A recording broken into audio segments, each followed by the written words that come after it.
Hey y'all, back porch sessions here of the reaction series of the season for Mississippi State. Decided not to do it on Saturday night. It was about 1 o'clock whenever I left the stadium. So I decided just to come on home and do this on Sunday morning. I hope that's okay. But just wanted to kind of talk about what we witnessed last night, Mississippi State and Alabama. And what we witnessed was kind of the same old in this series. There were a couple of different things in the script as far as Mississippi State's offense scoring a couple more touchdowns than what you're accustomed to, which when I say a couple more, that's literally they scored two. They usually don't score touchdowns in this series, and if they do, it's late in the ball game or something. So that was a nice change of pace for Mississippi State, but 40-17 is the final. It was just another day at the office in this series with Mississippi State and Alabama, a series that Bama has dominated. And they've dominated most series in the SEC, but it just seems like they have Mississippi State's number more than anybody else on their schedule. This was the first time since 2017 that State has scored 10 or more points in this game. It was only the fifth time, I think, in 17 years, I guess, of Nick Saban, that Mississippi State scored double digits. And the first time since 2014 they've thrown a passing touchdown. So, they've thrown a touchdown. I guess throwing a passing touchdown would be a little redundant. But 40-17 is your final score. It was a game that was competitive in the first half. It was the end of the first half that really killed Mississippi State. You got a 17-10 ball game. You're in the game. You went down in the ball game. Was it 17-0? Yeah. I think it was 17-0. It was 17-3. Alabama was leading when Will Reichert kicked a field goal. Will Reichert, by the way, great ball game for him. 4 field goals. He was 4 for 4. He's the all-time leading scorer at Alabama. He's rising up the list nationally too on points and going to have a chance to get there. But great weapon, and he was able to extend the lead out as the game went on. Mississippi State could get stops, but he was getting points for them regularly, and he got him a 17-3 lead with 10 minutes left in the second quarter. And I thought that it was a great offensive drive right after that. The drive before that, Mississippi State had a really good drive that stalled inside the red zone. They weren't able to score points, or they weren't able to score a touchdown. They did score points. They got a field goal from Cal Ferry. But that's when you started to see kind of momentum shifting for Mississippi State offensively. They were starting to move the ball down the field. The defense had played well in the first quarter. You got 2 quick stops on defense, and then the offense let you down. You had a 3-and-out, which I think was mostly based on the field position because Alabama was able to down that first punt inside the 1-yard line, and there's not much that State could do there. So the field position game really mattered there. And then on the next possession, after you got to stop, Will Rogers throws a pick 6. And that was, it was actually the third possession. But the interception from Will Rogers, the pick 6, that really hurt State early in the first half. But they were able to rebound. They got the game to 17-10. It was a great drive, 9 plays, 64 yards for Mississippi State. Nice balance. Moved the ball down the field fluently. I thought finished it really well as Mike Wright comes in the ball game and scores from 15 yards out, makes it a 17-10 game, and you got a ball game at that point. But the next drive was critical. A 5-minute and 19-second drive for Alabama in which they were able to continuously get third downs and fourth down plays before they got a touchdown. And with a minute left, they extended that lead out to 24-10. I thought the State should be aggressive in that situation and try to get points because they got the ball back after halftime. Zach Arnett said after the game he should have just kneeled the ball right before halftime. I'm one of those guys that you get a chance. Your offense has been playing really well. You get a chance to score before the half, go get it. But State just performed poorly right there. Interception again from Will Rogers. Gives the ball to Alabama in great field position, and they go score another touchdown right before the half. It was a brutal end to the half, and that was the ball game for Mississippi State. They went down by 17 at the half, I believe. No, 21 at the half, 31-10. And they were able to get a touchdown right after halftime, but it's so difficult at that point to come back against an Alabama team and make it a ball game when you're down 3 scores. That end of the half was just an absolute killer for Mississippi State. Any chance that they had to win that ball game really kind of went by the wayside there. This felt a lot like the Georgia game last year for Mississippi State. Had some momentum there late in the first half, and State was down, I think, by a touchdown in that game last year at home at halftime, and that's kind of how this one played out. Just felt like the same old game for Mississippi State. You have some good moments early in the game, and then you just kind of lose it, and that's what happened here. I didn't think they played scared or intimidated in this game. I thought that they played hard for the most part. They just, for whatever reason, mistakes just reared its ugly head, and State again on defense was just bad.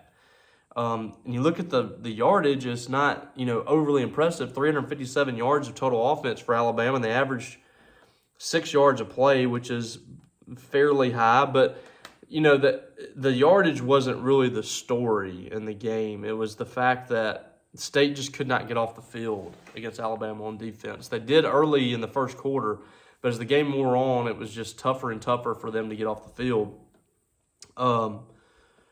Let's see. Alabama was 5 of 12 on third downs. That's not as bad as I thought. But they scored every time they were in the red zone. 4 trips, 4 scores. And they were all touchdowns, I believe. So, well, no, they kicked a couple of field goals, I guess, inside the red zone. 40-17, and it was... It's kind of like the South Carolina game last week. We went into that game, we thought State was going to lose. They lost by 7, but you saw some good things in that game. It was tough to be totally upset after that ball game. It was mostly you're upset the defense had given up 37 points to South Carolina, who they went to Tennessee and got beat pretty handily on Saturday too. So, I mean, that's a team that can beat you, and you got to play well against them, especially on the road, but it's not a team that you should be giving up 37 points to, and that's what State did. And then in this one, you give up 40, and it's a continuation of bad defense for Mississippi State. That's really 4 weeks in a row that they've been bad on defense, and it doesn't make any sense. You have all these players returning from last season. You have the continuity in the coaching staff. Most of the coaches on this staff, on the defensive side of the ball, have been here for 3-4 years. I mean, even Brett Dewhurst, who's the new safeties coach, he's been coaching on the defense. Matt Brock's the defensive coordinator, but he's been the linebackers coach. But there's some kind of disconnect with this defense right now, and I'm not sure what the answer is. I don't know if it's a talent thing, because they do look a step slow so far against just about everybody, but right now they're bad. It's a bad group right now, and I don't know if it can get fixed. I mean, I guess the good news is you're not going to play in Alabama or in LSU the rest of the way, but you're going up against a South Carolina team that is going to be towards the bottom of the SEC this year. Now, the offense has some good pieces on it, but I mean, let's just be real. I mean, you're going to play better teams over the next few weeks. So, aside from Western Michigan and Southern Miss, Will Rogers did not have a good game in this game. 15 of 27, 107 yards, a touchdown, 3 interceptions, was sacked 4 times. It was another game where we just did not see much of Mike Wright. Came in, ran a touchdown. I think he might have had one more carry the rest of the game. Still, they're not allowing him to throw passes.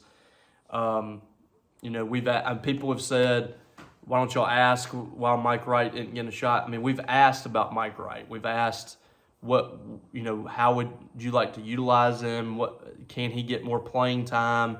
Is he in competition with Will Rogers? We're just not getting enough of him right now. And I think in this offense, you've got to have more of a guy like that. And I don't think they're doing a whole lot of favors for Will Rogers. They did against South Carolina. I thought that they attacked the vertical passing game well in that ball game. They just didn't do it in this one. 107 yards, as I mentioned. You didn't really see much. I mean, Tulu Griffin had 5 catches for 21 yards. They couldn't really get him going out there. And then you had what made matters worse is I think Woody Marks went down with an injury. Don't know his status.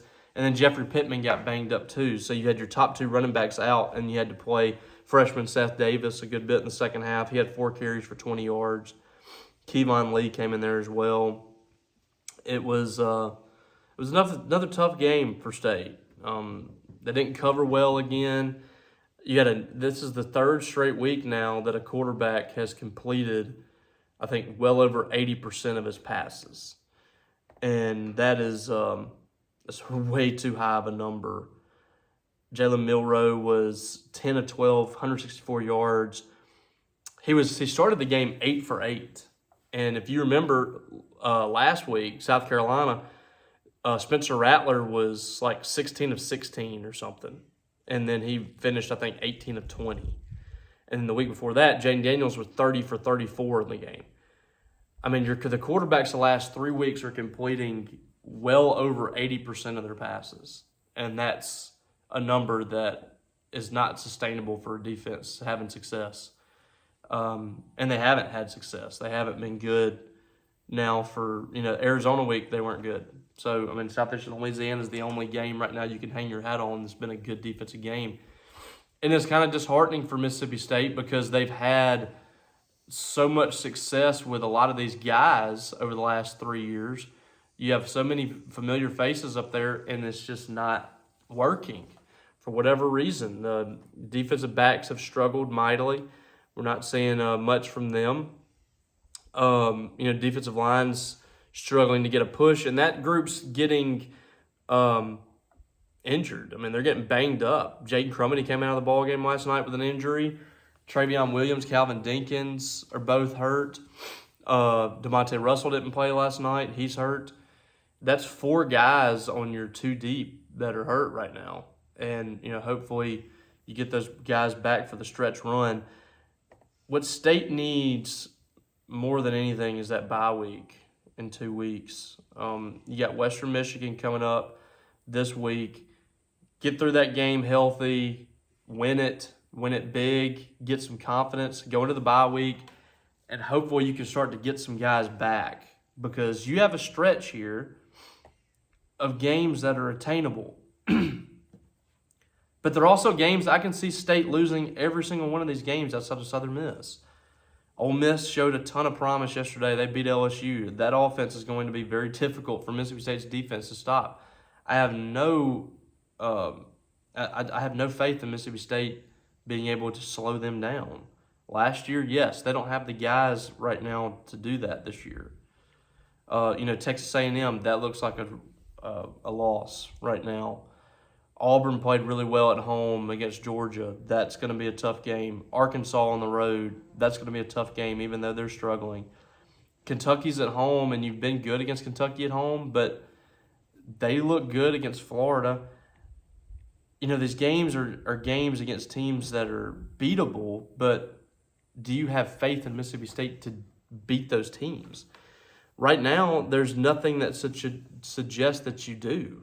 They should win these next 2 non-conference games, Western Michigan and Southern Miss, but, I mean, you come out and put your head down and have a bad day, you never know. So getting to 6 wins is going to be difficult. And the fact of the matter is we were all wrong about Mississippi State, I think. We gave them too much credit coming in the season. Everybody that was detractors towards Mississippi State were correct. This team, that there was reason to believe that Will Rogers was going to struggle in this offense. We were naive to think that he wasn't. There's reason to believe that the offensive line was going to struggle moving from the wider splits to the tight splits. That's been factual, although the last 2 weeks I think they've done a good job. I don't put a lot of those sacks on them last night. I mean, a couple of those was Will Rogers holding on to the football too long. And they opened up some nice holes. I mean, State had a good rushing attack in that game, which is something that doesn't happen a ton against Alabama. I was going to pull up what they did on the ground. 154 yards on 35 carries. And they had 181 that they gained, so the rest was sacks on Will Rogers. So essentially closing in on 200 yards rushing against Alabama. They average basically over 5 yards a carry on design runs. That is a good game for Mississippi State on the ground. I thought the offensive line opened up some nice holes. Jaquavius Marks was set up to have a huge game, 9 carries, 68 yards, averaged almost 8 yards a carry, just got injured. Jeffrey Pittman did well, 7 carries, 35 yards. Those two guys had a total of negative 2 yards lost, so they were getting positive gains almost every single time they touched the ball. And then 5 yards a rush for Seth Davis. So your running backs basically averaged 5.5 yards a carry against Alabama. You have to be excited about that. So the running game is there. They can run the football. So the offensive line's getting better, but we should have known they were going to have their struggles earlier. And then the defense, new change and leadership there. You lost Emmanuel Forbes, which right now looks like an absolutely huge loss. Cameron Richardson just has not been able to hit his level. And you're not getting good play from the safeties as well as you want to. As far as in the passing game, they've had some good moments coming up and stopping the run, but we should have taken that into account and call it homerism. I mean, there's some natural bias that goes into it. But yeah, I mean, we obviously overestimated or underestimated how difficult it was going to be for Mississippi State to transition from the loss of Mike Leach and the loss on top of that of several key players on the defensive side of the ball, and then the transition period that Zach Arnett and his staff were going to have. But as it stands right now, this staff has got to find a way over the next few weeks to close the schedule. They have got to find a way to win ball games, because at the end of the day, this is a result-oriented business. And if Mississippi State can't be successful this year, if they can't get to a bowl game, if they only have 4 wins, then there's going to be some questions in the Bryan building, because you have an athletic director who did not make this hire. He was not on board for this hire. When I mean by not on board, he wasn't here. And the state was in a tough situation there. I mean, there's nothing that suggests that, Zach Selman won't at least have a thought in his mind that there's got to be a new direction with this program or things are going to get really bad. And that's suggesting that things don't change for Mississippi State.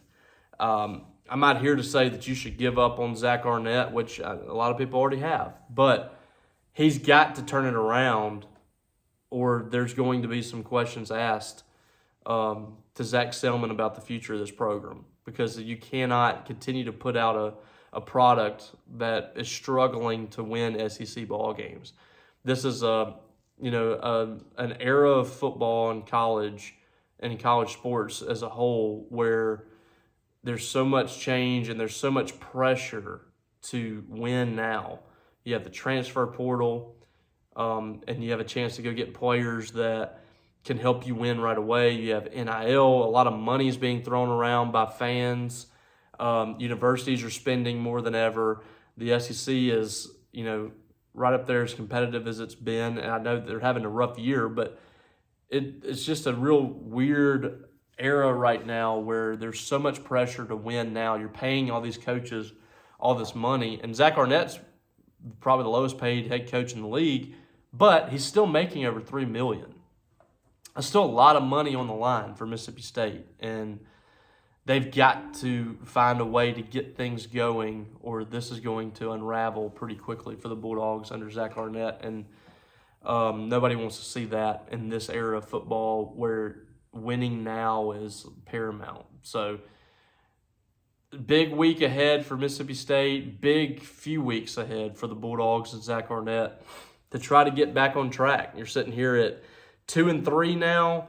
Well, some people predicted that preseason. My friend Brian Haydad predicted that, but he thought State would only lose one more game in the back half of the schedule. I think he's adjusting his expectations now on that. But I had State 3-2 at this point, so the South Carolina loss is the only thing that's been different from my prediction.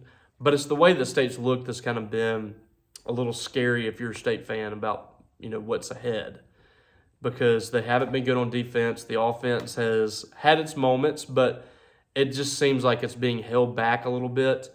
So a lot has to change for Mississippi State over the next few weeks, and we'll see if it does. Win or lose, we'll be here every step of the way talking about it, and I appreciate you guys for checking in on this reaction video today.